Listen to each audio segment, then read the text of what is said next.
రాష్ట్రంలో చమురు కొరత లేదని చమురు సంస్థలు ప్రకటించాయి. తెలంగాణలో పెట్రోల్, డీజిల్, ఎల్పీజీ కొరత ఉందంటూ వస్తున్న వార్తలన్నీ అసత్యాలు అని కొట్టిపారేశాయి. అయితే గత కొన్ని రోజులుగా రాష్ట్రంలో ఇంధన వినియోగం పెరిగినట్టు చెబుతున్నాయి.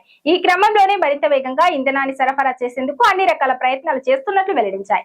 ఫేక్ న్యూస్ విని ప్రజలు గందరగోళానికి గురి కావద్దని సూచిస్తున్నాయి. తెలంగాణలో డిమాండ్కు సరిపడా పెట్రోల్, డీజిల్, ఎల్పీజీ అందుబాటులో ఉన్నాయని ఆయిల్ మార్కెటింగ్ కంపెనీలు స్పష్టం చేశాయి. రాష్ట్రంలో ఇంధన కొరత ఉందని, డీజిల్, పెట్రోల్, ఎల్పీజీ దొరకడం లేదంటూ ఇటీవల సోషల్ మీడియాలో వార్తలు వైరల్ అవుతున్న వేళ తాజాగా ఓఎంసీలు ప్రకటన విడుదల చేశాయి. ఈ క్రమంలోనే తెలంగాణ రాష్ట్ర వ్యాప్తంగా చమురు సరఫరాను ఎప్పటికప్పుడు ఆయిల్ కంపెనీలు పర్యవేక్షిస్తున్నాయని తెలంగాణ రాష్ట్ర కోఆర్డినేటర్ వెల్లడించారు.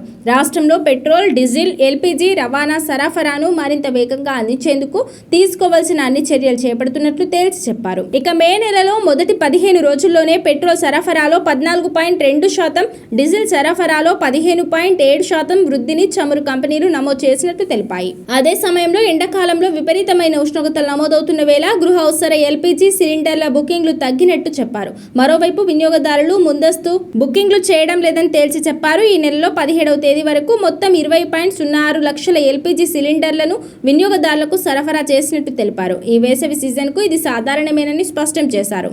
మిస్డ్ కాల్, ఐవీఆర్ఎస్, ఎస్ఎంఎస్ ఆన్లైన్లో సిలిండర్లు బుక్ చేసుకోవాలని ఎల్పీజీ వినియోగదారులకు ఇతర కంపెనీలు సూచిస్తున్నాయని తెలిపారు. గ్యాస్ సిలిండర్ల అక్రమాలను అరికట్టేందుకు, అసలైన వినియోగదారులకు సిలిండర్లను అందించేందుకు సిలిండర్ డెలివరీ సమయంలో ఓటీపీ విధానాన్ని పాటిస్తున్నట్లు వెల్లడించారు.